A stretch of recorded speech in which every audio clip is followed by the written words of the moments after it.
બેસો બેસો બેસો.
ઓમ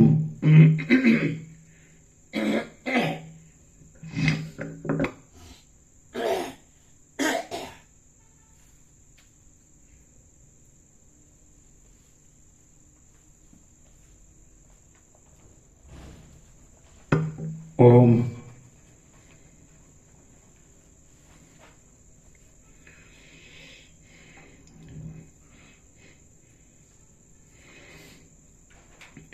परम चिदाकाश, परम ज्योति, अखंड ज्योति, महाचिदाकाश, स्वयं प्रकाश, संपूर्ण प्रकाश, पूर्ण ब्रह्म, अनंत तेज घन, अनंत चिद घन, परमाकाश, केवल अनंत शुद्ध तेज घन, परमाकाश, अखिल आत्मा, पूर्ण ब्रह्म, परमात्मा,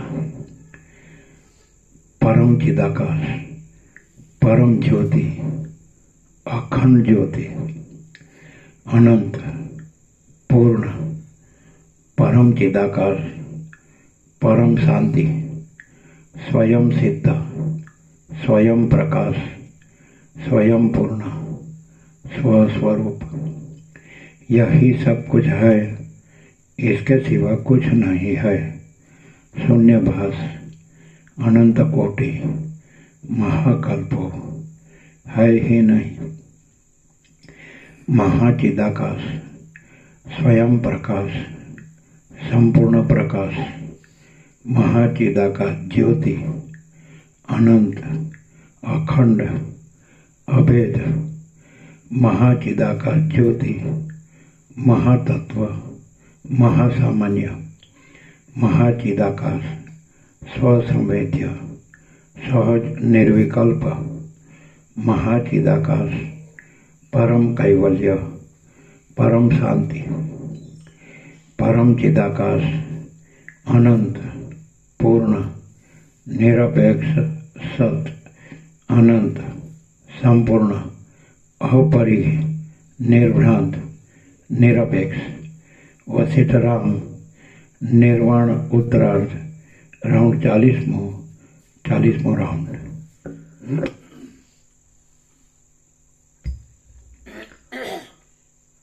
आद्य परब्रह्म सद्गुरु देव की जय।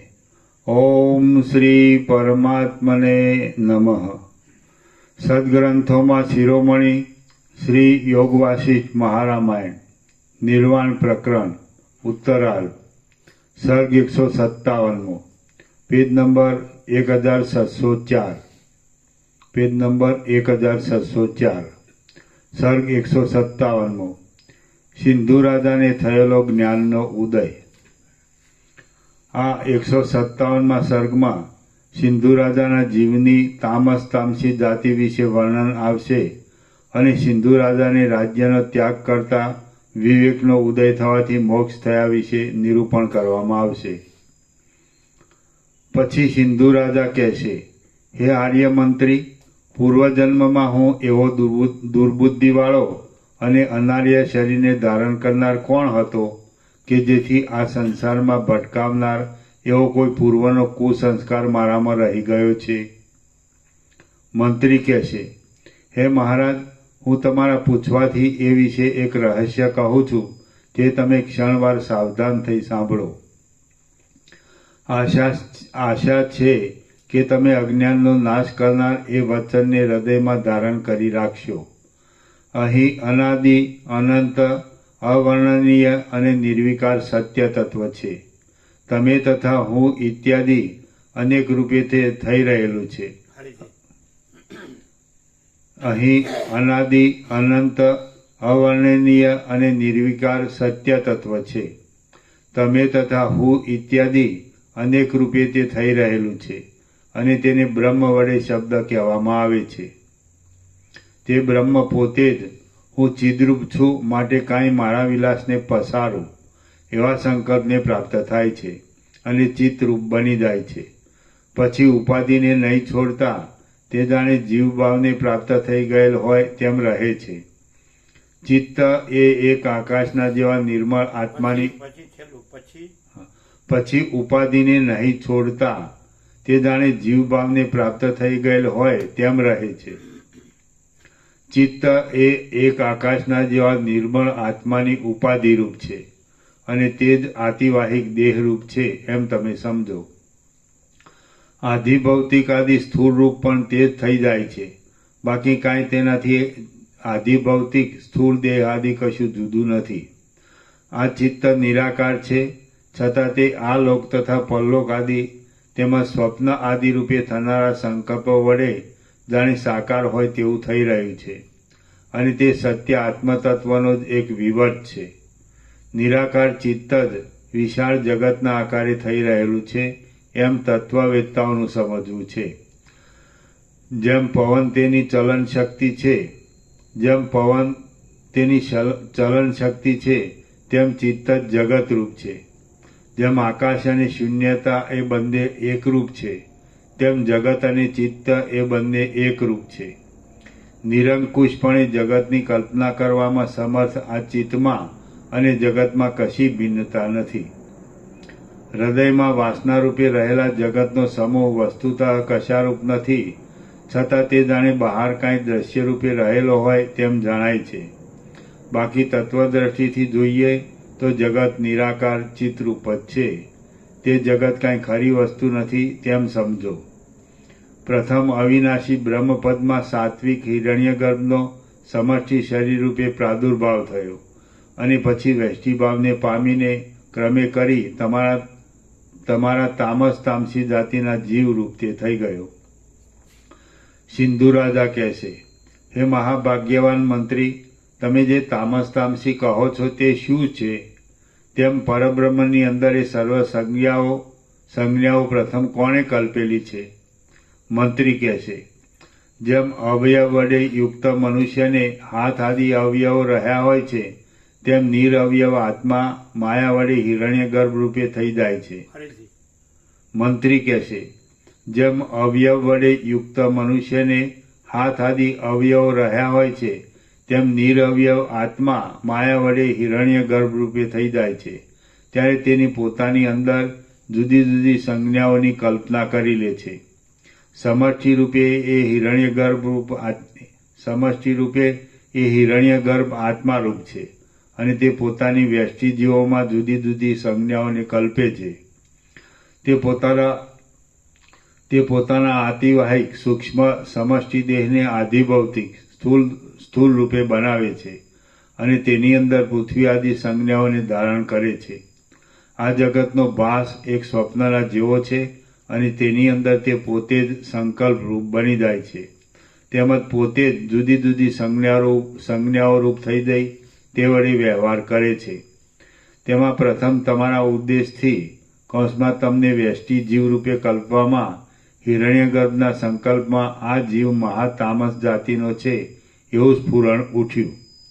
એટલે આતિવાહિક સૂક્ષ્મ દેહના આકારે રહેલી તમારી જાતિને તામસ તામસી નામથી કહેવામાં આવી છે. હે મહારાજ, બ્રહ્મ નિર્વિકાર છે. તે જાણે વિકારી હોય તેવું થઈ જઈ જીવ ભાવને પ્રાપ્ત થાય છે અને તેની જુદી જુદી સંજ્ઞાઓવાળી જાતિઓ કલ્પવામાં આવી છે. જેઓ કલ્પના આદિ કાળમાં જાણે બ્રહ્મની અંદર જીવ ભાવને પ્રાપ્ત થઈ ગયા હોય તેવા જણાય છે અને જેઓ કલ્પના આદિ કાળમાં જાણે બ્રહ્મની અંદર જીવ ભાવને પ્રાપ્ત થઈ ગયા હોય તેવા જણાય છે અને જેઓ પ્રકૃતિ સિદ્ધ એવા જ્ઞાન વૈરાગ્ય ઐશ્વર્ય આદિ વડે યુક્ત બુદ્ધિથી મુક્ત હોઈને સાક્ષી રૂપે ભોગતા બને છે તેઓ તે જ જન્મમાં મુક્ત થઈ જાય છે.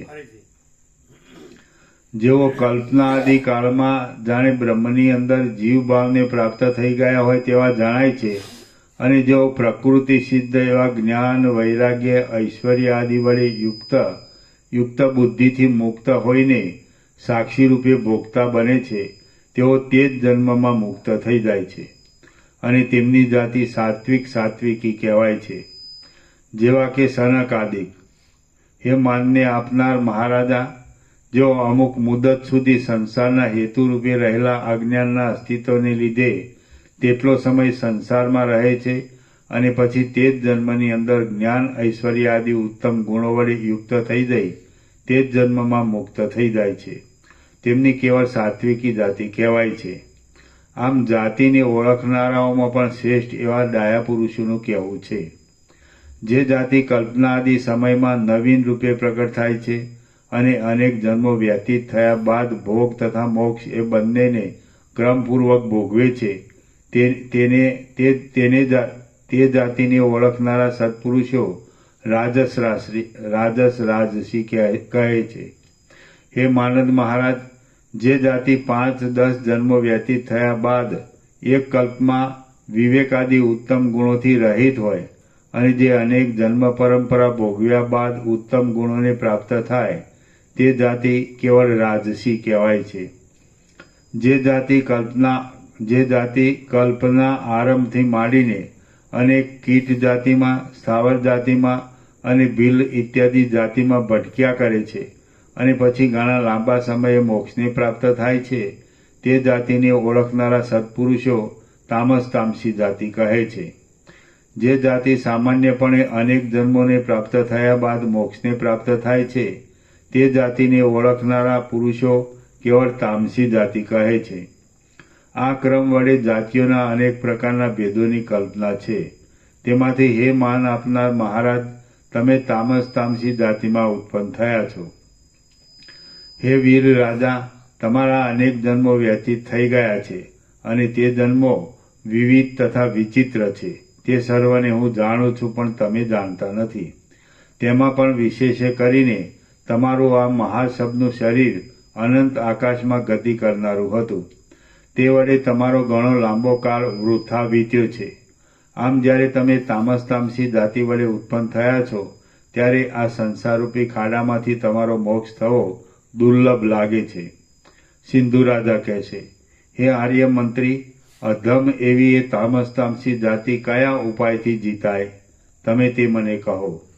જો કાંઈ એવો પવિત્ર ઉપાય હોય તો હું જ્યાં સુધી આ દેહ રહે ત્યાં સુધી તમારા કહેવા પ્રમાણે વર્તન રાખવું, માટે તે કહો. મંત્રી કહેશે, હે મહાબુદ્ધિશાળી રાજા, આ ત્રણેય લોકની અંદર એવું કશું પણ નથી કે જે ઉદ્વેગ પામ્યા વિનાના અસ્ખલિત પુરુષ પ્રયત્ન વડે પ્રાપ્ત ન થાય. મંત્રી કહે છે, હે મહાબુદ્ધિશાળી રાજા, આ ત્રણેય લોકની અંદર એવું કશું પણ નથી કે જે ઉદ્વેગ પામ્યા વિનાના અસ્ખલિત પુરુષ પ્રયત્ન વડે પ્રાપ્ત ન થાય. જેમ આજના કરેલા સત્કર્મથી ગઈકાલના દુષ્કર્મ ઢંકાઈ જઈ શુભ રૂપ પકડે છે, તેમ તમે પણ આ જન્મના પુરુષ પ્રયત્ન વડે પ્રાક્તન જાતિને જીતી લઈ સત્કાર્યમાં જોડાઈ જાઓ. જેમ આજના કરેલા સત્કર્મથી ગઈકાલના દુષ્કર્મ ઢંકાઈ જઈ શુભ રૂપ પકડે છે, તેમ તમે પણ આ જન્મના પુરુષ પ્રયત્ન વડે પ્રાક્તન જાતિને જીતી લઈ સત્કાર્યમાં જોડાઈ જાઓ. જે મનુષ્ય જે અર્થને માટે પ્રાર્થના કરે છે તથા યત્ન કરે છે તે અર્થને તે અવશ્ય મેળવે છે.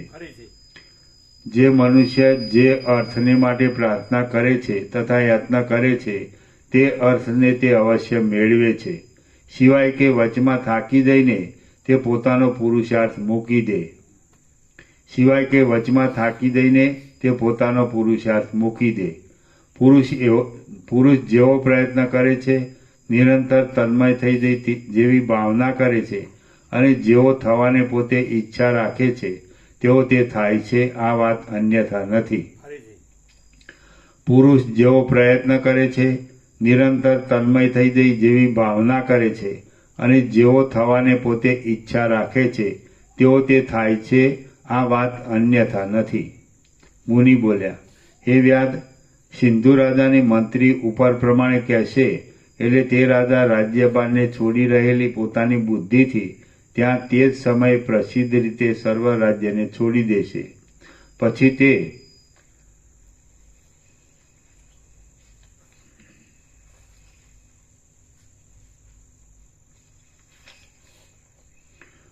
તે ઘણે દૂર વનમાં ચાલ્યો જશે અને મંત્રીઓએ પ્રાર્થના કર્યા છતાં પણ તે પોતાના નિષ્કંટક રાજ્યને પાછો સ્વીકારશે નહીં. પછી પુષ્પના સંઘથી જેમ સુગંધનો ઉદય થાય છે, તેમ મહાત્માઓના મધ્યમાં નિવાસ કરનારા એ રાજાને વિવેકની કથાના પ્રસંગથી વિવેકનો ઉદય થઈ જશે. ત્યાર પછી આ જન્મ ક્યાંથી આવ્યો અને આ સંસાર ક્યાંથી આવ્યો એવા વિચારના નિરંતર અભ્યાસથી તે જીવન મુક્ત દશાને પ્રાપ્ત થઈ જશે.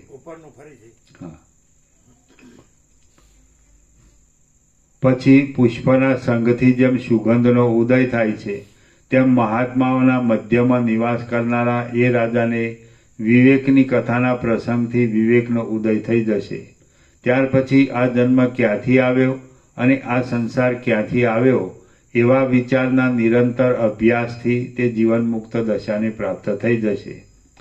નિરંતર વિચારમાં પરાયણ રહેનાર એ સિંધુ રાજા સત્સંગતિના બળથી પવિત્ર મોક્ષપદને પ્રાપ્ત થશે. એ મોક્ષપદ પાસે હિરણ્યગર્ભના ઐશ્વર્ય પર્યંત સર્વ લક્ષ્મી પણ પવન વડે ઉડ્યા જતા શુષ્ક પત્રની પેઠે સ્વીકાર્ય રૂપ ન જણાતા તુચ્છ જ ભાસે છે. નિરંતર વિચારમાં પરાયણ રહેનાર એ સિંધુ રાજા સત્સંગતિના બળથી પવિત્ર મોક્ષપદને પ્રાપ્ત થશે. એ મોક્ષપદ પાસે હિરણ્યગર્ભના ઐશ્વર્ય પર્યંત સર્વ લક્ષ્મી પણ પવન વડે ઉડ્યા જતા શુષ્ક પત્રની પેઠે સ્વીકાર્ય રૂપ ન જણાતા તુચ્છ જ ભાસે છે. શ્રી યોગવાસિષ્ઠ મહારામાયણમાં નિર્વાણ પ્રકરણના ઉત્તરાર્ધનો સિંધુ રાજાને થયેલો જ્ઞાનોદય નામનો સર્ગ 157મો સમાપ્ત. સર્ગ 158મો. વ્યાધ આકાશમાં ઉડી શબરૂપે નીચે પડશે. આ 158મા સર્ગમાં મુનિનું વર્ણન સાંભળી વ્યાધ તપ કરી પછી બ્રહ્માના વરદાનથી આકાશમાં ઉડી શબરૂપે પાછો નીચે પડશે એ વિશે વર્ણન કરવામાં આવશે. મુનિ બોલ્યા, હે વ્યાધ, હવે પછી તમારું જે કાંઈ થવાનું છે તે સર્વ તમને કેમ જાણે થઈ ગયું હોય તેમ કહી બતાવ્યું છે. હવે તમારી ઈચ્છા હોય તે પ્રમાણે અને તમને સારું લાગે તે પ્રમાણે તમે સુખથી કરો. અગ્નિદેવ બોલ્યા, ઉપર પ્રમાણે એ મુનિનું વચન સાંભળી વ્યાધ વિસ્મય વડે આકુળ બુદ્ધિવાળો થઈ ગયો. પછી એ વ્યાધ તથા મુનિ બંને ક્ષણવાર ત્યાં ઊભા રહ્યા બાદ તરત સ્નાન કરવા માટે ગયા. સ્વાભાવિકતાએ પરસ્પર સુહૃદરૂપ થઈ રહેલા તે વ્યાદ અને મહામુનિ હવે શાસ્ત્ર વિચાર વડે તપ કરતા હતા. પછી થોડા કાળમાં મુનિ નિર્વાણને પ્રાપ્ત થયા અને અવધિ પૂર્ણ થઈ રહ્યાથી તે દેહને છોડી દઈ પરમપદને પામ્યા. હવે સેંકડો યુગ સુધીનો બીજો મોટો કાળ વીતી ગયો અને વ્યાધની કામના પૂર્ણ કરવા માટે ત્યાં બ્રહ્મા આવ્યા. વ્યાધે પ્રથમથી ભાવિનું વર્ણન સાંભળ્યું હતું, તેથી તે પોતે જાણતો હતો, છતાં તે પોતાની વાસનાના આવેશને ખાળી શક્યો નહીં અને મુનિના કહેવા પ્રમાણે જ વરદાન માગવા લાગ્યો. પછી બ્રહ્મા તથાસ્તુ કહીને પોતાની ઈચ્છિત દિશામાં ચાલ્યા ગયા અને વ્યાધ પણ પોતાના તપનું ફળ ભોગવવા માટે પક્ષીની પેઠે આકાશની અંદર ઉડ્યો. ત્રૈલોક્યને અંતે વૃદ્ધિ પામેલા પોતાના દેહ વડે તે અગણિત કાળ સુધી મહાવિશાળ આકાશને વેગપૂર્વક પર્વતની પેઠે પૂરી દેતો હતો. મોટા ગરુડના જેવા તીવ્ર વેગને આકાશની નીચે ઊંચે અને આડાઈમાં પૂર્ણ કરી રહેલા એ વ્યાધનો એમ જ ઘણો લાંબો કાળ ચાલ્યો ગયો. પછી જ્યારે ઘણો લાંબો સમય વીતી ગયો છતાં અવિદ્યારૂપી ભ્રમનો અંત તેના જોવામાં આવ્યો નહીં, એટલે તે ઉદ્વેગ પામ્યો અને ઉદ્વેગને લીધે તેને પ્રાણનું રેચન કરનારી ધારણા બાંધી. આમ તેણે પોતાના પ્રાણને આકાશની અંદર છોડી દીધા, એટલે તેનું શરીર સબરૂપ થઈને નીચે પડ્યું. તેનું પ્રાણવાયુની સાથે રહેલું ચિત્ત સર્વ પૃથ્વીનું પાલન કરનારા તથા વિદુરથ રાજાના શત્રુરૂપ એવા સિંધુરાજને આકારે થઈ ગયું. સેંકડો મેરુ પર્વતના જેવા આકારવાળો તેનો દેહ જાણે કોઈ બીજી પૃથ્વી જ હોય તેવો તેનો મહાવિસ્તીર્ણ દેહ વિષમ વજ્રપાતની પેઠે આકાશમાંથી નીચે પડ્યો. તે દેહ મચ્છરા તથા મોવાળાની પેઠે ભ્રાંતિ વડે જણાતા બ્રહ્મ સંબંધી કોઈ એક જગતના બ્રહ્મમાં કોઈ એક આકાશની અંદર જાણે પૃથ્વીનો કોઈ વિશાળ ઢાંકણું હોય તેવો દેખાવા લાગ્યો. તે પોતાના આકાર વડે સમગ્ર ભૂમંડળને તથા પર્વત સમૂહને પૂરી રહ્યો છે. આ પ્રમાણે હે ઉત્તમ વિપચિત રાજા, મેં તમને મહાસબ વિશેની હકીકત કઈ બતાવી છે. જે જગતના ભૂમંડળની અંદર એ સબ પડ્યું છે તે જગત આપણને સ્વપ્નનગરની પેઠે આ દ્રશ્યમાન જગત રૂપ ભાસે છે. શુષ્ક થઈ રહેલા ચંડિકા દેવી એ શબનું ભક્ષણ કરીને પૂર્ણ અને મોટા પેટવાળા થઈ ગયા, તેમજ રુધિર તથા આંતરડા વડે પૂર્ણ થતા રાતા બની ગયા. એ શબના મેદ વડે આ પૃથ્વી મેદિની એવા સાર્થ નામને ધારણ કરવા લાગી અને હિમાલય પર્વતના જેવા વિશાળ આકારને ધારણ કરનારા પોતાના આશ્ચર્યકારક રૂપ વડે તે પૂર્ણ જણાઈ રહી. એ શબનો મોટો મેદ ચરબી મૃદ ધાતુરૂપ, મૃતિકારૂપ, માટીરૂપ બની ગયો અને કાળે કરીને તે પૃથ્વીરૂપ થઈ પાછી મૃન્મય અવસ્થાને ધારણ કરનાર થયો. વળી પાછા તે પૃથ્વીની અંદર કચરાઈ ગયેલા જંગલો તૈયાર થઈ ગયા, નગરો સહિત ગામડા પણ બની ગયા, ચૂર્ણ થઈ ગયેલા પર્વતો પણ પાતાળમાંથી પાછા બહાર દેખાયા અને મનુષ્યના વ્યવહારની શોભા પાછી આગળ પ્રમાણે પ્રવૃત્ત થઈ ગઈ. શ્રી યોગવાસિષ્ઠ મહારામાયણમાં નિર્વાણ પ્રકરણના ઉત્તરાર્ધનો સબ નિર્ણય નામનો સર્ગ 158મો સમાપ્ત. સર્ગ 159મો. વિપચિત રાજાએ અનેક આશ્ચર્યો જોયા. આ 159મા સર્ગમાં અગ્નિદેવ વિપચિત રાજાને ઉપદેશ આપી ઇન્દ્ર પાસે જશે અને પછી વિપચિત રાજાને અનેક આશ્ચર્યો દેખાવા વિશે તથા અંતે બ્રહ્મતત્વ જણાયા વિશે વર્ણન આવશે. અગ્નિદેવ બોલ્યા, હે શ્રેષ્ઠ સુશીલ વિપચિત રાજા, તમે ચાલુ વ્યવહારવાળા સ્થિર ભૂમંડળને ફરીવાર પ્રાપ્ત થઈ જઈ પોતાની ઈચ્છેલ દિશા તરફ સુખથી જાઓ. હે ગતિને જાણનાર રાજા, સ્વર્ગની અંદર ઇન્દ્ર પ્રજાના સમૂહના કલ્યાણને અર્થે સોમયજ્ઞનું યજન કરવા માટે પ્રવૃત્ત થયેલો છે અને મને ત્યાં મંત્ર વડે બોલાવેલ છે, તેથી હમણાં હું ત્યાં જાઉં છું. ભાસ બોલ્યા, ઉપર પ્રમાણે કહી ભગવાન અગ્નિ ત્યાં જ અંતર્ધાન થઈ ગયા અને જેમ વીજળીનો અગ્નિ આકાશમાં લીન થઈ જાય છે તેમ તે નિર્મળ આકાશમાં ચાલ્યા ગયા. ત્યારે હું પોતે પ્રથમની પોતાની અવિદ્યાનો અંત જોવાના સંસ્કારોને ધારણ કરી રહ્યો હતો અને મેં પણ મારા કર્તવ્યને સિદ્ધ કરવા માટે આકાશની અંદર રહી ભ્રમણ કરવા માંડ્યું. ફરીવાર પણ એ આકાશની અંદર અસંખ્ય જગતો મારા જોવામાં આવ્યા અને તે જગતો નાના પ્રકારના આચાર વિચારવાળા તથા અનેક પ્રકારના આકારવાળા હતા. હે મહારાજ, કોઈક ઠેકાણે જગતો છત્રમય અવયવવાળા અને પરસ્પર એકબીજા સાથે સંલગ્ન થયેલા દેખાતા હતા. તેઓ મંદ રીતે ગતિમાન જણાતા હતા અને હૃદયને પણ હરી લેતા હતા. હે દશરથ રાજા, કોઈ સ્થળે મૃન્મય દેહવાળા સર્વ પ્રાણીઓ જોવામાં આવતા હતા અને મંદ ગતિવાળા તથા પર્વતના જેવા તે મહાવિશાળ દેખાતા હતા. કોઈ એક જગતની અંદર પ્રાણીઓ કાષ્ઠમય અવયવવાળા જણાતા હતા અને ક્યાંક પાષાણમય દેહવાળા અસંખ્ય જીવો નજરે આવતા હતા. વળી ચિદાકાશની અંદર ક્યાંક તો પ્રાણીઓ જીવતા સુધી પાષાણની પ્રતિમાની પેઠે એક જ ઠેકાણે રહેલા અને પરસ્પર કેવળ સંભાષણ આદિ વાણીના વ્યાપારને કરી રહેલા મારા જોવામાં આવ્યા. એ પ્રમાણે ઘણા લાંબા કાળ સુધી મેં જોયા કર્યું તો મારો દેહ પણ સ્વપ્નમય હતો, તેથી તે વારંવાર નાશ પામતો હતો. અવિદ્યાનો અંત નહીં દેખાવાથી હું એ દ્રશ્ય વર્ગના વિષયમાં ઉદ્વેગ પામ્યા પછી ઉદ્વેગને લીધે હું કોઈ એક એકાંત સ્થળમાં બેસી મોક્ષ સિદ્ધિ માટે તપ કરવાના ઉદ્યોગમાં લાગ્યો. ત્યાં મને ઇન્દ્રિય આવી કહ્યું કે ચિત્તરૂપી આકાશની અંદર હજી આપણે બંનેને બીજી કોઈ એક મૃગ યોનિ પ્રાપ્ત થવાની છે, એટલે આપણો હજી આત્મવિચારનો આ સમય નથી. હું આકાશની અંદર મંદાર વૃક્ષના વનમાં ફરતો હતો અને સ્વર્ગ સંબંધી ભોગોમાં મોહિત થઈ ગયો હતો. તેથી પૂર્વના અભ્યાસને પરવશ બની જઈ હું દુર્વાસા મુનિના અપરાધમાં આવી ગયો હતો. આથી મને પણ મૃગ યોનિનો ભોગ પ્રાપ્ત થયો છે.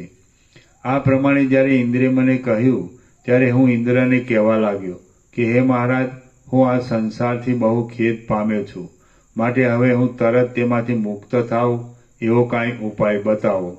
આવું મારું કહેવું સાંભળી તે બોલ્યા કે હું નિરાકાર અને અવસ્થાત્રયથી રહિત શુદ્ધ આત્મારૂપ છું.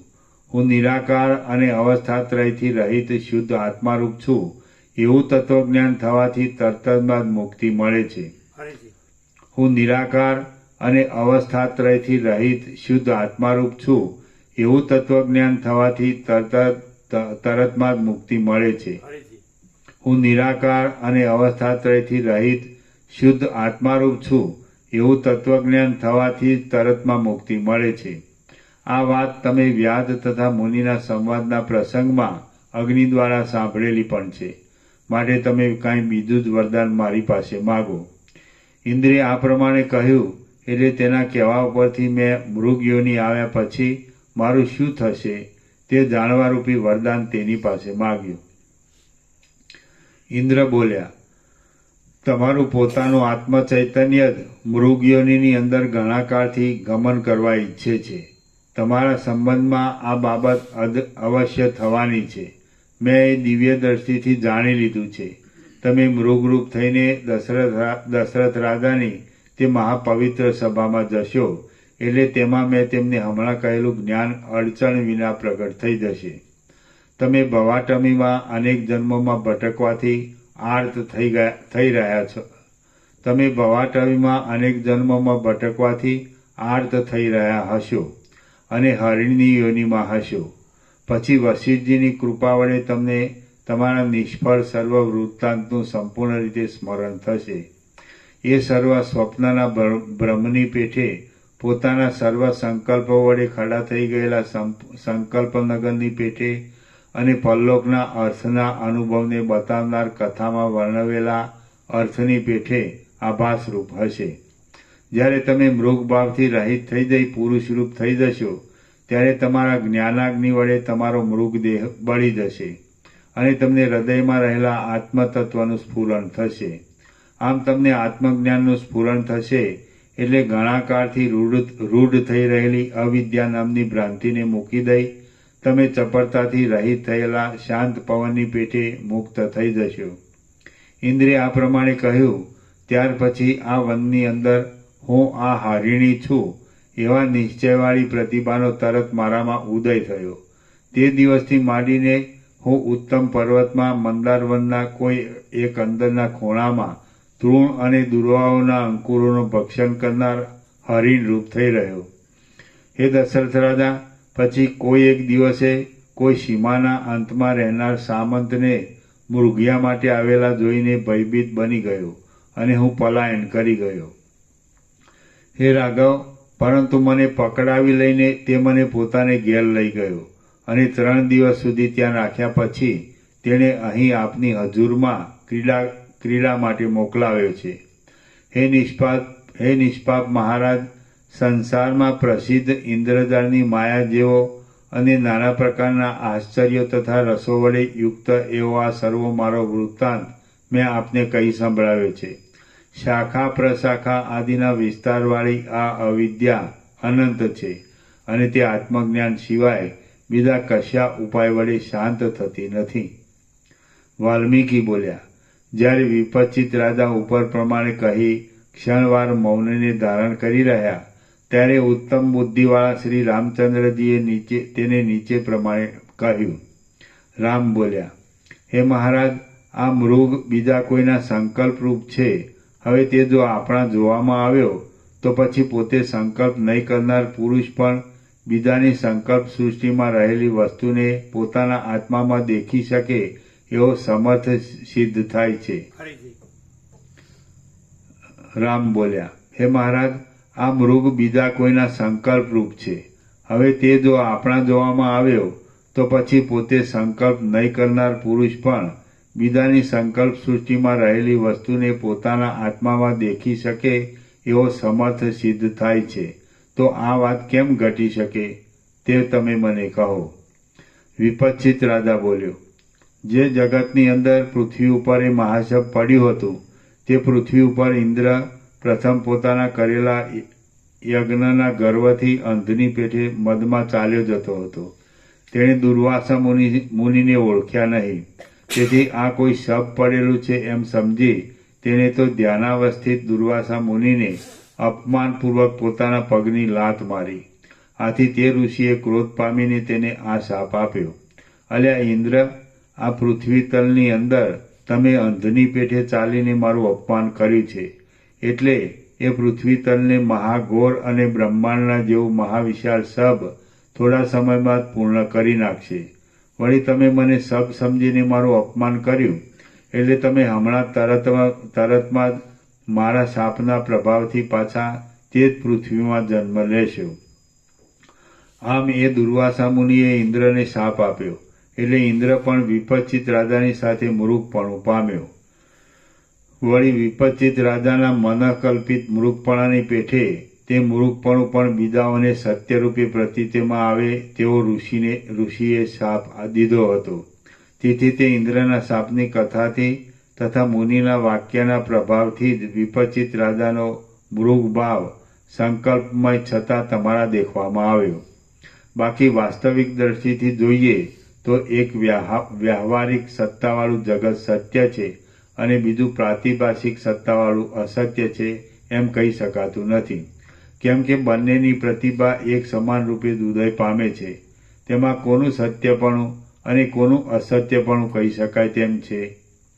હે રામચંદ્રજી, વિશેષમાં વળી આ યુક્તિ સમૂહમાં હું એક બીજી યુક્તિ કહું છું, તે તમે સાંભળો, એટલે તમને સારી રીતે સ્ફુટ અનુભવ થાય. હે મહાભાગ રામચંદ્રજી, જેની અંદર સર્વ રહ્યું છે, જેનાથી આ સર્વ છે, જે પોતે જ સર્વરૂપ થઈ રહેલ છે અને જે સર્વથી જુદું પણ છે, તે સર્વશક્તિમાન બ્રહ્મની અંદર શું સંભવતું નથી? હે મહાભાગ રામચંદ્રજી, જેની અંદર સર્વ રહ્યું છે, જેનાથી આ સર્વ છે, જે પોતે જ સર્વરૂપ થઈ રહેલ છે અને જે સર્વથી જુદું પણ છે, તે સર્વશક્તિમાન બ્રહ્મની અંદર શું સંભવતું નથી? એકબીજાના સંકલ્પ સમૂહો પરસ્પર મળતા આવે છે એ વાત પણ ઘટિત જ છે અને એકબીજાના સંકલ્પ સમૂહો પરસ્પર મળતા નથી આવતા આ વાત પણ યુક્તિ વડે સિદ્ધ છે. આ બંને વાત સર્વશક્તિમાન બ્રહ્મની અંદર સંભવિત જ છે. એકબીજાનો સંકલ્પ સમૂહ અન્યોન્ય મળતો આવે છે આ વાત પણ મૃગદર્શન આદિ વડે પ્રત્યક્ષ અનુભવમાં આવે છે. બ્રહ્મ પોતે સર્વના આત્મારૂપ છે અને તેમાં એક જ પૃથ્વી ઉપર રહેનાર છાયાની અને તડકાની પેઠે બંને વિરુદ્ધ વાતો પણ ઘટી શકે છે. જો તે બ્રહ્મની અંદર એ બંને વિરુદ્ધ વાતો ન સંભવે તો પછી તેને સર્વના આત્મારૂપ અને સર્વશક્તિમાન કેમ કહી શકાય? સંકલ્પનગર પરસ્પર મળતા નથી આવતા એ શા માટે સત્ય નથી? તેમજ પરસ્પર તે મળતા આવે છે તે વાત પણ સત્ય જ છે. સર્વરૂપ પરબ્રહ્મની અંદર માયાના બળથી સત્ય ન હોય એવું પણ કાંઈ નથી, તેમ અસત્ય ન હોય તેવું પણ કાંઈ નથી. સર્વકાળ સર્વરૂપ થઈ રહેલું બ્રહ્મની અંદર સર્વત્ર સર્વથા સર્વ રહેલું છે. સર્વકાળ સર્વરૂપ થઈ રહેલું બ્રહ્મની અંદર સર્વત્ર સર્વથા સર્વ રહેલું છે. અહો, મનને મોહમાં નાખી દે એવી આ માયા વિષમ છે. તેની અંદર એક જ વસ્તુમાં વિધિ અને પ્રતિષેધ એ બંનેની સ્થિતિ રહેલી છે. એવી જ આ વિશાળ બ્રહ્મ સત્તા છે અને તે પોતા વડે જ પોતાને અનેક આકારે પ્રસારી દે છે.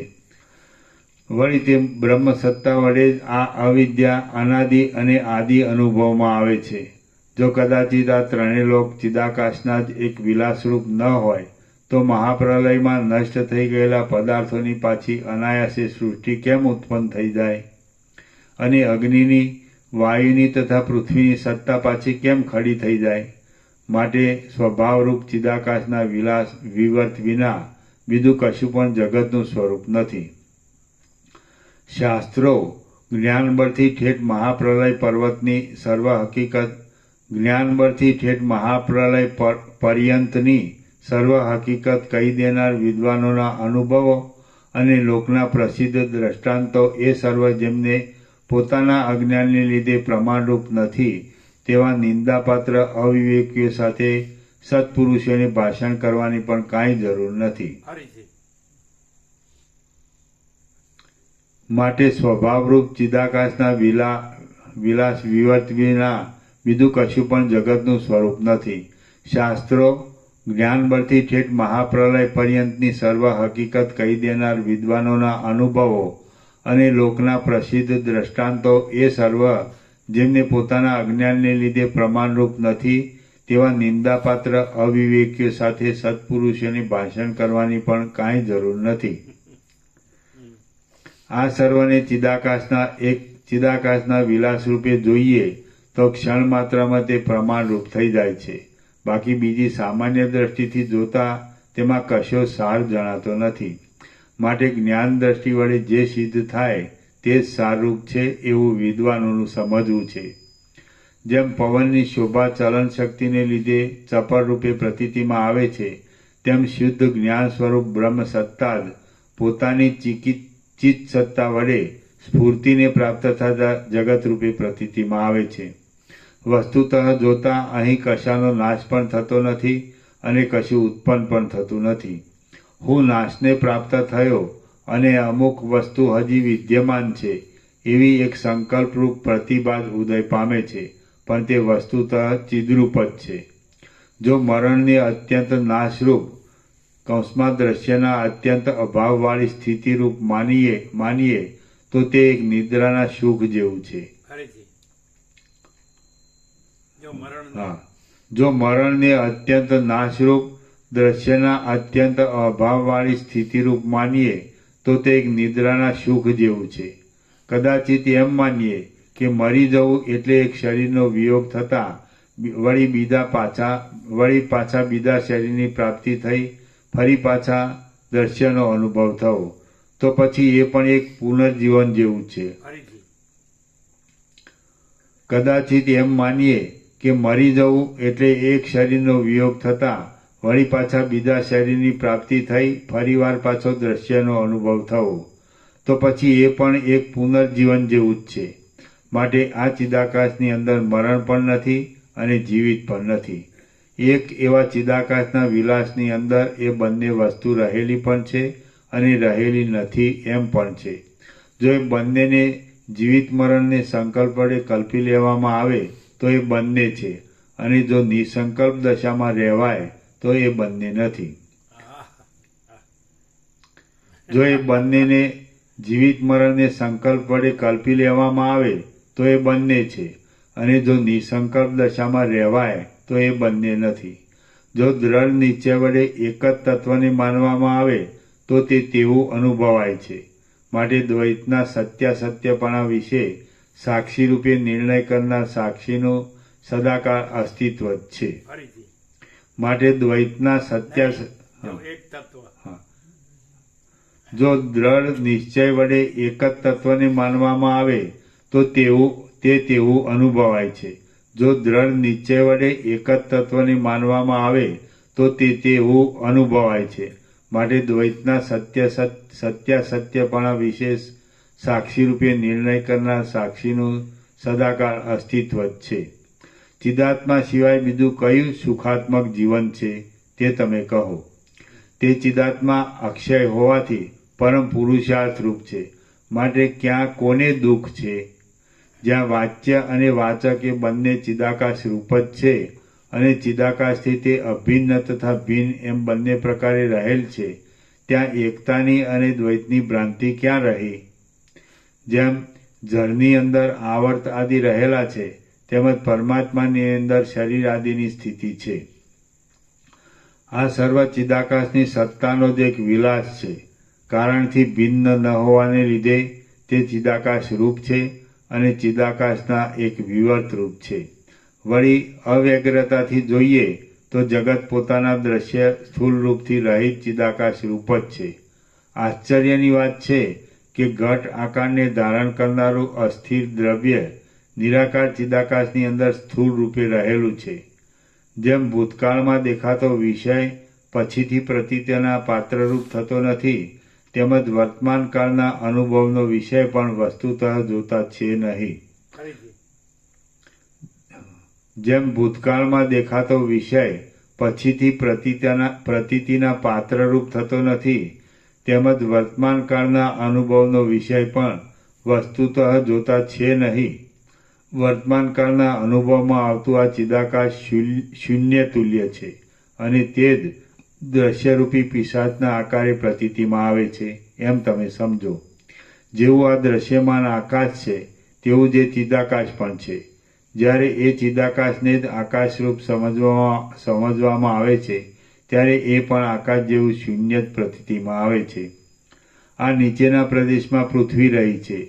આ બીજા પ્રદેશોમાં વાયુ તથા આકાશ આદિ ભૂતો રહ્યા છે અને વળી અહીં કાંઈ બીજું જ રહ્યું છે. એમ અનેક આકારે જે કાંઈ ભાસે છે તે સર્વ એક ચિદાકાશ રૂપ જ છે. જે ચિદાકાશનો વિલાસ છે તે જ જગત છે. તેની અંદર દ્વૈત કે એકત્વ એ કશું જ રહેલું નથી. યથાર્થ વસ્તુ સ્વરૂપને ઓળખનારા વિવેકની દ્રષ્ટિમાં કશો સ્થૂળ ભાવ કે સૂક્ષ્મ ભાવ પ્રતીતિમાં આવતો નથી. વિવેકીની યથાર્થ વસ્તુ સ્વરૂપને ઓળખનારા વિવેકીની દ્રષ્ટિમાં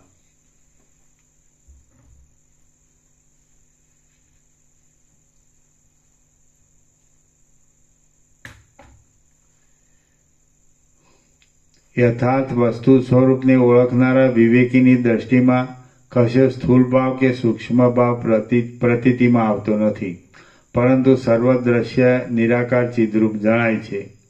તત્વદર્શીથી જોતા જ્ઞાનીપણું અને અજ્ઞાનીપણું બંને સત્ય કહી શકાતા નથી, તેમ અસત્ય પણ નથી. વળી સત્યપણું અને સત્યાસત્યપણું તેમાં રહેલું પણ પાસે છે. તેથી સર્વ બાબતમાં કાષ્ઠ મૌનનો જ આશ્રય લેવો પડે તેવું છે. અનંત દ્રશ્યને બ્રહ્મરૂપે સમજવું તે જ પરમ પદરૂપ છે. અનંત દ્રશ્યને બ્રહ્મરૂપે સમજવું તે જ પરમ પદરૂપ છે. આ સર્વ પરબ્રહ્મ રૂપ જ છે એમ તત્વજ્ઞાન વડે સમજાઈ જાય છે. એવી રીતે આ ચિત્ત ધાતુ પોતાના આત્માની અંદર અનેક રૂપે વિવર્ત ભાવને પામે છે.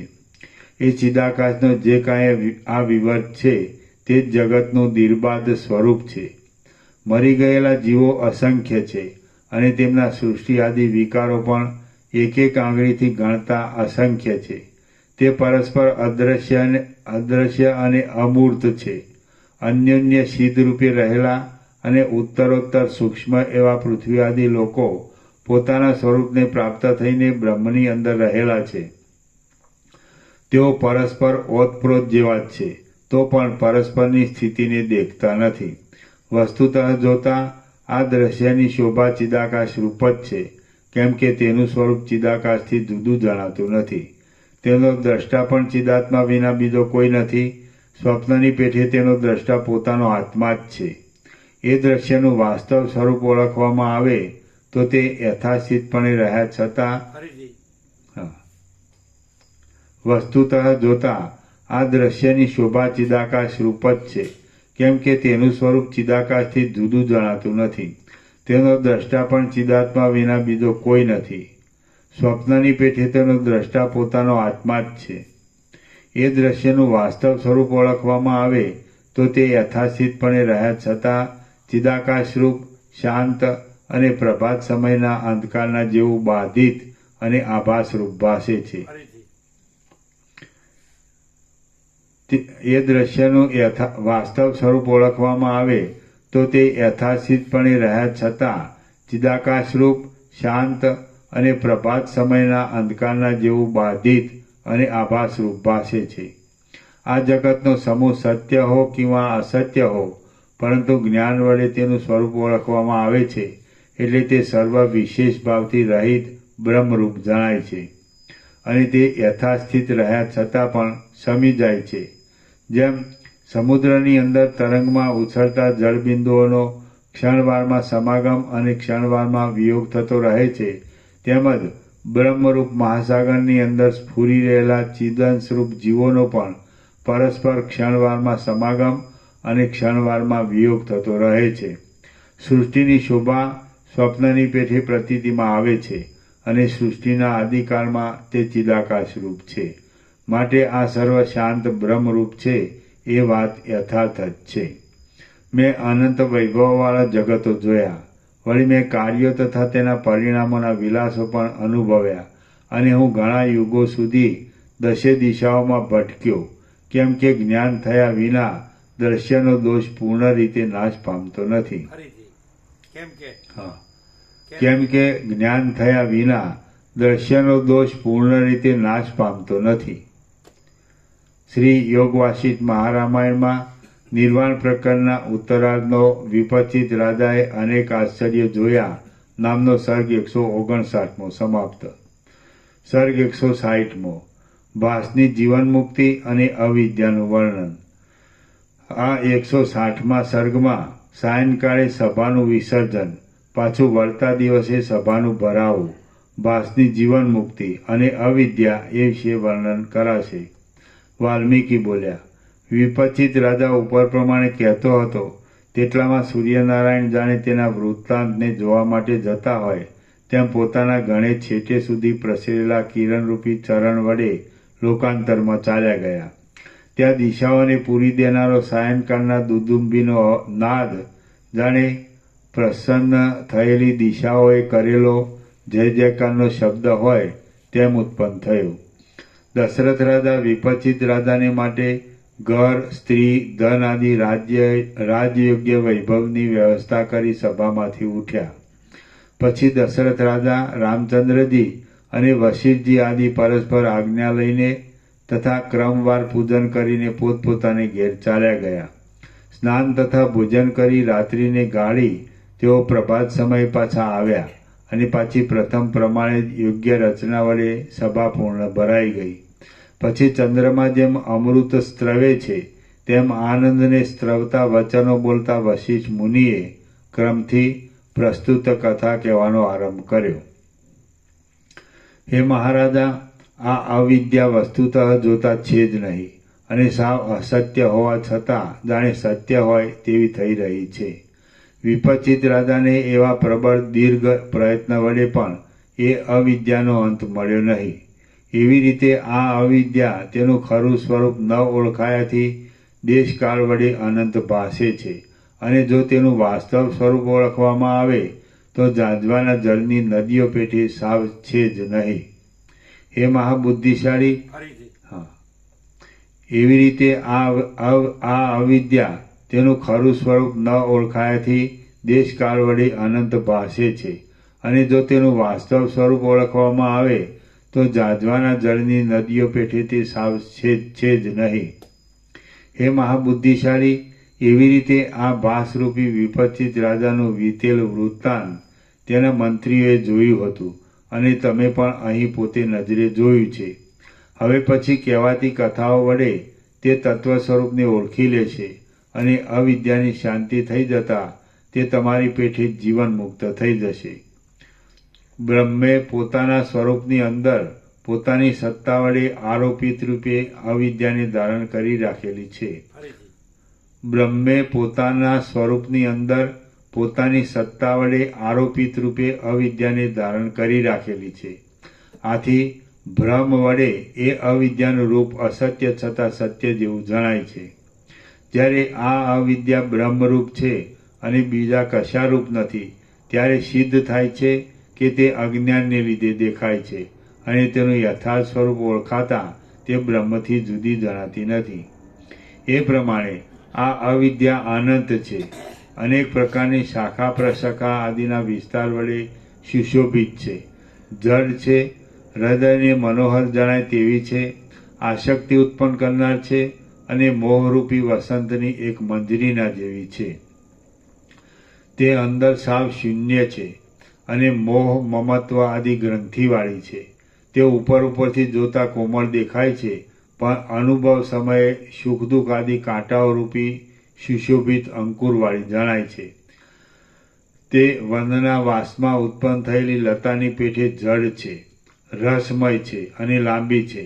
તે મિથ્યારૂપે ફળની આશંકાને ઉત્પન્ન કરનાર છે અને નિષ્ફળ છતાં ચિત્તને હરણ કરનાર છે. અતિ વખણાયેલા વિવેકી પુરુષો ઉત્પાતને લીધે અકાળે ઉત્પન્ન થનારી પુષ્પલતાની પેઠે તેને પસંદ કરતા નથી. અતિ વખણાયેલા વિવેકી પુરુષો ઉત્પાતને લીધે અકાળે ઉત્પન્ન થનારી પુષ્પલતાની પેઠે તેને પસંદ કરતા નથી. તેનું કશું વાસ્તવ રૂપ નથી, છતાં તે દ્રઢ થઈ રહેલી છે અને નાના પ્રકારના લોકને પૂર્ણ કરી રહી છે. અતિ લાંબી, પ્રકાશ રહિત અને ભૂતો વડે વ્યાપ્ત અંધારી રાત્રિની પેઠે તે પ્રાણીઓથી વ્યાપ્ત છે અને આત્મપ્રકાશથી રહિત છે. વિચિત્ર પ્રકારની મોહ મમત્વ આદિરૂપી ગ્રંથિઓ વડે તે વીંટાયેલી છે. આકાશની અંદર ભ્રાંતિ વડે દેખાતા મચ્છરામોવાળા આદિના આકારની પેઠે તે ભ્રાંતિ વડે ચિદાકાશની અંદર મિથ્યા રૂપે દેખાય છે, પણ તત્વદર્શીથી જોવા જઈએ તો તેનું કાંઈ પણ રૂપ જણાતું નથી. આકાશમાંથી દેખાતી ઇન્દ્રધનુષ રૂપી લતાની પેઠે તે વિચિત્ર વર્ણવાળી છે, ગુણથી રહિત છે અને શૂન્યની અંદર પોતાના આકારને પ્રસારી દેનાર છે. જેમ ઇન્દ્રધનુષ રૂપ લતા વૃષ્ટિના ઉત્પાતને સૂચવનારા સૂર્યકિરણોથી થયેલી છે, તેમ અવિદ્યા પણ જડ છતાં ચેષ્ટા વડે થનારા અનેક ઉત્પાતોનું સૂચન કરનારી છે. વર્ષા ઋતુમાં વહી જતી નદી જેમ જળના અનેક તરંગો વડે યુક્ત હોય છે, મલિન હોય છે, ઉલ્લાસ વડે ફીણના પરપોટાવાળી હોય છે, ચકરીઓ તથા આવર્તો વડે ભયંકર હોય છે અને છેવટે ક્ષયને પ્રાપ્ત થનાર હોય છે, તેમ આ અવિદ્યા પણ જડ એવા અનેક વિચારોરૂપી તરંગો વડે યુક્ત છે, મલિન છે, ઉલ્લાસથી પ્રાણીઓરૂપી અનેક ફીણના પરપોટાવાળી છે, ઉત્પાતરૂપી વંટોળિયા વાયુ વડે ભયકારક છે અને છેવટે ક્ષયને પ્રાપ્ત થનાર છે. તમે ક્ષણ બોલ્યા. ક્ષય એટલે નાશ. ઉત્પાતરૂપી વંટોળિયા વાયુ વડે ભયકારક છે અને છેવટે ક્ષયને પ્રાપ્ત થનાર છે. સ્મશાન ભૂમિની પેઠે આ અવિદ્યા નિરંતર વહી જતી તથા શૂન્ય એવી સેંકડો જગતરૂપી ઝાંઝવાની નદીઓવાળી છે. રજના સમૂહ વડે વ્યાપ્ત છે, વૃક્ષ છે અને ખરાબ દેખાવાળી છે. જેમ સ્વપ્નની અંદર સ્વપ્નનગરમાં ફરતો પુરુષ ઘણા લાંબા કાળે પણ તેના અંતને પામતો નથી, તેમાં જાગ્રત અવસ્થાઓરૂપી સ્વપ્નનગરમાં ફરતો પુરુષ પણ ઘણા લાંબા કાળે પણ તેના અંતને પ્રાપ્ત થતો નથી. જેમ સ્વપ્નની અંદર સ્વપ્નનગરમાં ફરતો પુરુષ ઘણા લાંબા કાળે પણ તેના અંતને પામતો નથી, તેમાં જાગ્રત અવસ્થાઓરૂપી સ્વપ્નનગરમાં ફરતો પુરુષ પણ ઘણા લાંબા કાળે પણ તેના અંતને પ્રાપ્ત થતો નથી. દેહ ત્યાગના સમયે જેમના દેહો એક જ દ્રશ્ય સમૂહમાં રહ્યા હોય છે અને મરણ સમયે જેમનું ચિત્ત આ જગતના આકારે દ્રઢ પરિણામ પામી રહ્યું હોય છે, તેવા જીવોના દ્રઢ સંકલ્પ સમૂહો જગત, દેહ ઇત્યાદિના આકારે સ્થિતિને પ્રાપ્ત થઈ રહ્યા છે. તે સંકલ્પ સમૂહો વિમાન, નગર, ભૂમિ ઇત્યાદિ સ્થિર રૂપથી ચિદાકાશરૂપી કોષની અંદર રત્નની પેટે નિર્બાધપણે રહેલી છે. પરસ્પર ન દેખાતા અસંખ્ય સિદ્ધ પુરુષોના લોકો આકાશની અંદર સંકલ્પોના સુદ્રઢ પરિણામરૂપ જ છે એમ ભાસે છે. એ સિદ્ધ પુરુષોના લોકો અદીઠ છતાં પણ છે અને દીઠ છતાં પણ નથી. તેઓ સુવર્ણ, મણિ, માણિક્ય તથા મુક્તામય એવી ભૂમિ વડે યુક્ત છે. ભક્ષ્ય, ભોજ્ય એવા અન્નપાન વડે ભરેલા છે અને રસાયણના સરોવરવાળા છે. મધ, મદ્ય, દહીં, દૂધ તથા ઘી આદિની કૃત્રિમ નદીઓ વડે તેઓ આકુર છે અને જાણે ચંદ્ર વડે બનાવેલી હોય તેવા સુંદર આકારવાળી વનિતાઓ વડે તેઓ વ્યાપ્ત છે. વળી તેઓ સર્વ ઋતુઓમાં થનારા પુષ્પ, ફળ, પલ્લવ તથા નદી પ્રવાહ વગેરેથી યુક્ત છે અને લીલા વડે ચપળ સ્ત્રીઓથી આકુર થઈ રહેલા ઘરોવાળા છે. તેમજ સદાકાળ સંકલ્પ માત્રની રચના વડે સિદ્ધ થનારા સર્વ વૈભવોના સમૂહ વડે પણ તેઓ યુક્ત છે. તે કેટલાક લોકોમાં હજારો ચંદ્રબિંબો અને સેંકડો સૂર્ય જોવામાં આવે છે અને કેટલાકમાં જાણે સુવર્ણથી કે અમૃતથી બનાવેલા વેશવાળા જળચર પ્રાણીઓ છે અને કેટલાકમાં જાણે સુવર્ણથી કે અમૃતથી બનાવેલા વેશવાળા જળચર પ્રાણીઓ છે. કેટલાક લોકો પોતાની ઈચ્છા અનુસાર અંધકારમય અને પ્રકાશમય થઈ જાય છે. નિત્ય આનંદમય છે, યથેષ્ટ લઈ જવાય તેવા છે અને કપાસના જેવા અતિ હલકા છે. કેટલાક લોકો કલ્પનાના બળથી ક્ષણવારમાં ઉત્પત્તિ તથા વિનાશ પામનારા છે અને કેટલાક અખૂટ તથા સુંદર અન્નપાનવાળા તેમજ જરામરણથી રહિત હોય છે. કેટલાક લોકો વિચિત્ર પ્રકારની રચનાવાળા, વિચિત્ર પ્રકારના વૈભવવાળા, સર્વ ઋતુમાં સર્વ ગુણો વડે રમણીય અને સર્વ કામ વડે પરિપૂર્ણ હોય છે. શાસ્ત્રમાં વર્ણવેલા કલ્યાણકારક સત્કર્મોની ઉપાસનાથી તે લોકના તે ભોગ્ય પદાર્થને આકારે સ્થિર થઈ રહેલા તે પુરુષોના મનનું જ આ સર્વ એક પરિણામ છે. તો એ નિરાકાર માનસિક પરિણામ સ્થૂલ ભિન્ત આદિરૂપ કેમ બને? માટે હે પ્રિય રામચંદ્રજી, કેવળ બ્રહ્મ માત્ર સ્વરૂપને ધારણ કરનાર આ જગતની અંદર બ્રહ્મ માત્ર, બ્રહ્મ નહીં, બ્રહ્મ માત્ર.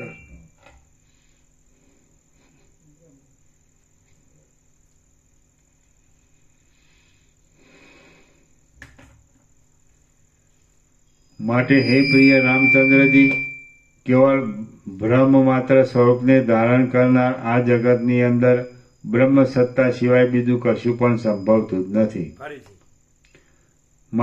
હે પ્રિય રામચંદ્રજી, કેવળ બ્રહ્મ માત્ર સ્વરૂપને ધારણ કરનાર આ જગતની અંદર બ્રહ્મ સત્તા સિવાય બીજું કશું પણ સંભવતું જ નથી.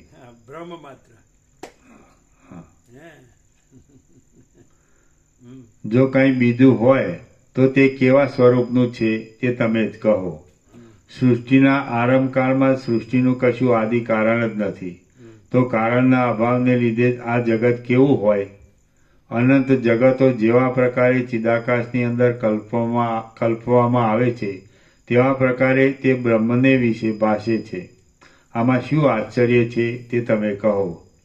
હે સુશીલ રામચંદ્રજી, હમણાં પણ તમે પોતે અથવા બીજા કોઈ પણ તીવ્ર સંયોગથી ચિદાકાશની અંદર સંકલ્પમય નગરો રચી શકો છો. કદાચિત તેનો એક રસથી અભ્યાસ કરવામાં આવે છે તો દૈવેચ્છાથી તે પોતાનું પૂર્વરૂપ મૂકી દે છે અને થોડા સમયમાં ચિદાકાશની અંદર મનોમય દ્રઢ પરિણામને પ્રાપ્ત થઈ જાય છે. જે પુરુષો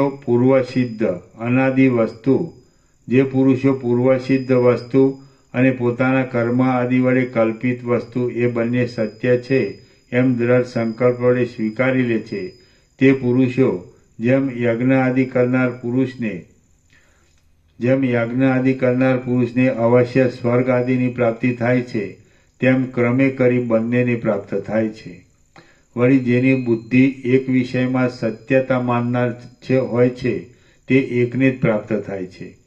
વળી જેની બુદ્ધિ એક વિષયમાં સત્યતા માનનાર હોય છે, તે એકને જ પ્રાપ્ત થાય છે. જેમ અંદર કલ્પનાના બળથી પુણ્યયોગે નિરંતર સિદ્ધ અવસ્થાનો આવિર્ભાવ પ્રતીતિમાં આવે છે, તેમજ કલ્પનાના બળથી પાપના યોગ વડે નરક આદિ દુઃખોની પણ પ્રતીતિ થાય છે. આ દેહ હો કિંવા ન હો, પરંતુ ચિદાત્મા જેવો દ્રઢ સંકલ્પ કલ્પી લે છે તેવું જ તેના અનુભવમાં આવે છે. કેમ કે સર્વના દેહ તો મનોમય જ છે. બુદ્ધિને સ્થિર કરીને જીવ એક દેહાકારે રહેલા બુદ્ધિ સંકલ્પને જે ભાવને વિશે મૂકી દે છે, તે જ ભાવરૂપ બીજી યોનિને તે આકાશની અંદર દેખે છે. હવે આ બીજી યોનિ પણ તેની પોતાની બુદ્ધિના સંકલ્પનું જ એક પરિણામ છે. શુભ સંસ્કારવાળો પુણ્યાત્મા જીવ શુભ લોકોને દેખે છે અને લાંબા કાળ સુધી અનુભવે છે, ત્યારે અશુભ સંસ્કારવાળો પાપી જીવ લાંબા સમય સુધી અશુભ લોકોને દેખે છે અને અનુભવે છે. વસ્તુતઃ જોતા એ જીવ અને તેને અનુભવમાં આવતા શુભ અશુભ લોકો એ બંને ચિદાકાશ રૂપ છે. શુદ્ધ પુણ્યાત્મા જીવ સિદ્ધ નગરોને દેખે છે અને અનુભવે છે, ત્યારે અશુદ્ધ પાપી જીવ નરકોની અંદર અતિ દુઃખોને અને અશુદ્ધ પદાર્થોને દેખે છે તથા અનુભવે છે. તેને નરકની અંદર અશુભ અસિદ્ધ નહીં. અસિદ્ધ છાપ્યું છે, બે બાજુ અશુદ્ધ ત્યારે અશુદ્ધ પાપી જીવ અશુદ્ધ બરાબર. હા, ત્યારે અશુદ્ધ પાપી જીવ નરકોની અંદર અતિ દુઃખોને અને અશુદ્ધ પદાર્થોને દેખે છે તથા અનુભવે છે. તમે અસિદ્ધ બોલ્યા, અશુદ્ધ. તેને નરકની અંદર પાષાણવાળા બે પર્વતરૂપી ઘંટીના પડની વચ્ચે આવીને દળાઈ જવું પડે છે અને પુનરુદ્ધારથી રહિત અંધકૂપમાં પડવું પડે છે. તેમાં અતિ દારૂણ શીત વડે શરીર પથ્થર જેવું જડ થઈ જાય છે અને પિશાચોથી તથા અંગારાથી ભરપૂર એવા અનંત નિર્જળ માર્ગમાં પથિક રૂપે ચાલવું પડે છે. તેમાં ધગધગતા અંગારારૂપી વાદળામાંથી નીચે પડતા અંગારાના વરસાદનો અનુભવ થાય છે અને તપેલ બાણોના સમૂહની દુઃસહ વૃષ્ટિની દારૂણ પીડા થાય છે. તેમાં પાષાણો, ચક્રો અને તલવારોને પ્રવાહરૂપે વહ્યા કરતી નદીઓવાળા આકાશમાં ઘૂમવું પડે છે અને વક્ષસ્થળમાં મારેલા વાદળા જેવા શ્યામ તથા વિશાળ કુહાડોના પ્રહારથી છાતીને ચીરાવવી પડે છે. તેમાં તપાવેલી લોઢાની પૂતળીઓ તથા શૂળો આદિનું કઠિન આલિંગન લેવું પડે છે. તેમજ છમછમ એવા શબ્દો સાથે તેમની સાથે અને શરીર સાથે ચોંટી જવું પડે છે. વળી મોટા કડકડાટીના શબ્દવાળા શસ્ત્રો વડે અને યંત્રો વડે તેમાં કચરાઈ જવું પડે છે, તેમજ પીડાવવું પડે છે. તેમાં ચક્ર, વજ્ર, ગદા, ભાલા, શૂળ, તલવાર અને બાણોની વૃષ્ટિ સહેવી પડે છે. તીક્ષ્ણ કાંટાવાળા સાલમલી વૃક્ષને ભેટવું પડે છે, પાસથી બંધાવવું પડે છે અને સેંકડો તીક્ષ્ણ શક્તિઓનો પ્રહાર ખમવો પડે છે. તેમાં તપાવેલી રેતીના સમૂહમાં પડવું પડે છે, પાતાળમાં ડૂબવું પડે છે. દીપકના આકારે છુપા રહેલા ઉલ્કાના અગ્નિનો ભય રાખવો પડે છે અને મોટા મોટા કાગડાઓથી ઠોલાવવું પડે છે. તેમાં પાછા નીકળી ન શકાય એવા સ્થૂળ અંગારાવાળા મોટા અંગારાના ઢગલામાં પ્રવેશ કરવો પડે છે અને બાણ, શક્તિ, ગદા, ભાલા, ભૂસુંડી તથા ચક્ર વડે વિંધાવવું પડે છે. તેમાં ભૂખથી ક્ષોભ પામેલા ક્રૂર પ્રેતોના સમૂહો એકબીજાના શરીરોને ખેંચે છે અને તેમને ચાવી જાય છે. તેમાં તાળથી પણ ઊંચા પ્રદેશ ઉપરથી અતિ કઠિન શિલા પ્રદેશ ઉપર પડવું પડે છે. તેમાં રુધિર તથા અપવિત્ર પદાર્થો રૂપી કાદવ વડે ભરેલી પરુની નદી આદિની અંદર મોટા સંકટને અનુભવવું પડે છે. તેમજ શિલામય અને શસ્ત્રમય ઘોડાઓના તથા હાથીઓના ચરણરૂપી પાષાણ વડે પીસાઈ જવું પડે છે. તેમાં ગુફાઓ જેવા અંધકારમય પ્રદેશમાં ઘુવડો પોતાના દેહને ચીરી નાખે છે અને મનુષ્યોના સમૂહો મુસળોનો પ્રહાર કરે છે. વળી તેમાં મસ્તક, હાથ, પગ, ખરી તથા કાંદ આદિ અવયવોને ફાડી ખાવામાં તૈયાર થઈ રહેલા ગીધ પક્ષીઓના સમૂહનું દુઃખદાયી દર્શન થાય છે. અમુક દુષ્કર્મથી અમુક અશુભ ફળ પ્રાપ્ત થાય છે એવા પ્રકારની ભાવના પહેલાં એવા અનેક જન્માંતરરૂપી પ્રદેશમાં વારંવાર થયેલા અનુભવ વડે દ્રઢ બંધાઈ ગયેલી હોય છે.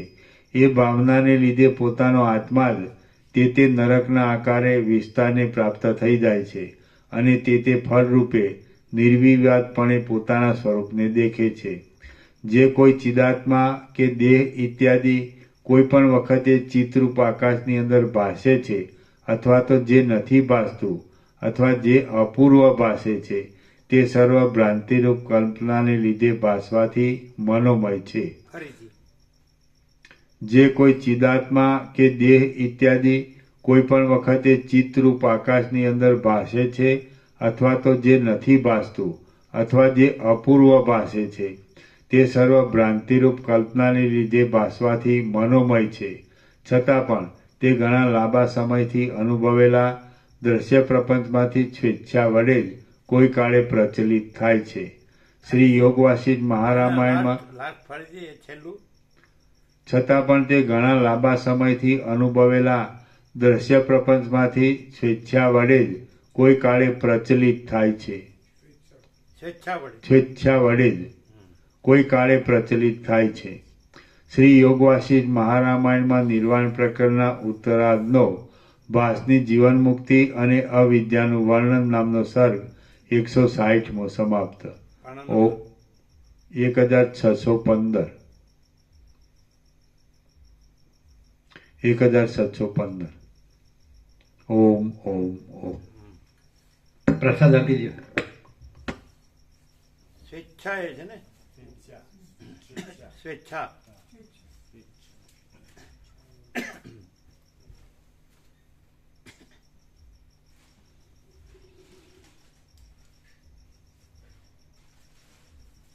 પણ તે અસત્ય છે એમ એવું કીધું ને. સ્વેચ્છા એ પણ એ અસત્ય છે એવું છે ને.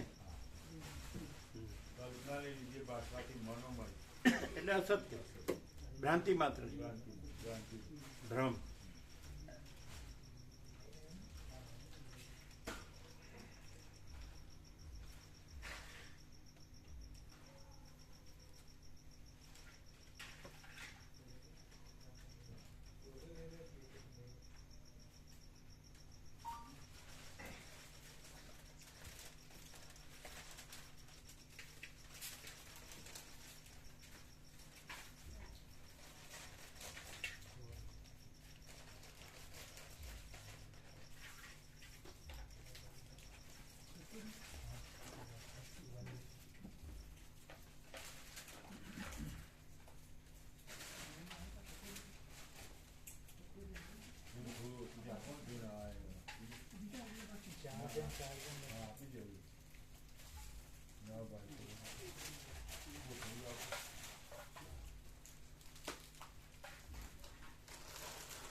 ખાખરા ખરા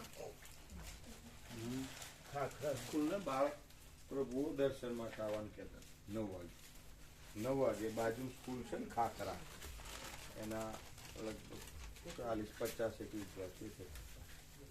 કેટલું કિલોમીટર છે? તો વોકિંગ ચાલીને આવવાના. એ આપણે પુલ ખરું ને પુલ એની બાજુનું ગામ છે. પુલ પૂરો થાય પછી ગામ નજીક છે. હા નજીક. એટલે 3 કિલોમીટર હશે. હા 3 કિલોમીટર વોકિંગ કરી. એ આચાર્યનો જ ફોન હતો એટલે એમ કે પ્રભુના દર્શન એમ તો બાળ ગોપાલને 50 છે. સ્ટાન્ડર્ડ લગભગ એક તો 1 થી 8 9 વાગે 9:15 કેટલા છે? પછી એ લોકો 10:30 નીકળી જાય વોકિંગ કરવા પાછા. 50-60 અને શિક્ષકો 4-5. શિક્ષકો કેટલા? 4. તમે પ્રસાદ લીધો અત્યારે? હા લીધો.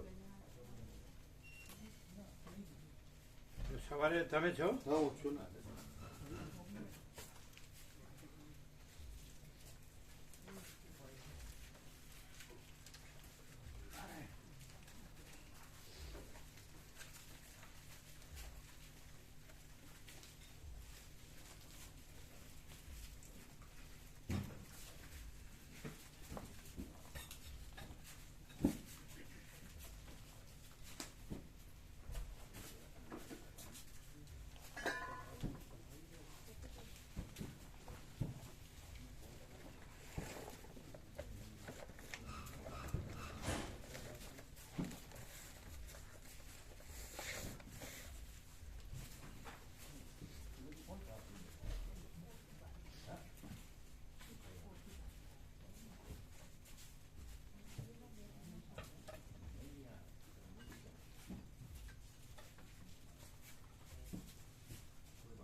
અરે ચાલુ રહે કે ચાલુ બંધ કરો अब क्या ये बंद है ये चालू था ये चालू भी रहेगा हाँ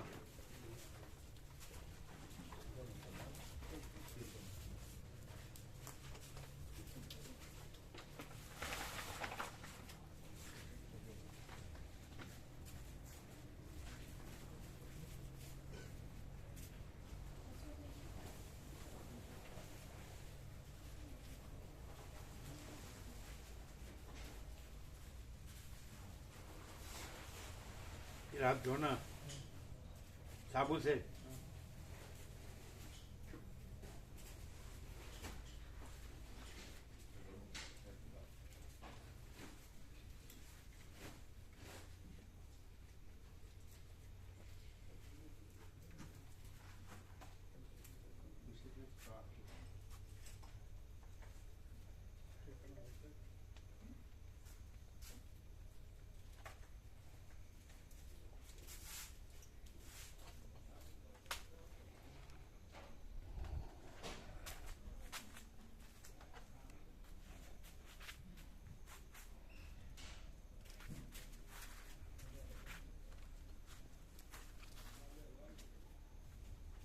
फिर ले लेना सब हाँ तो ले ले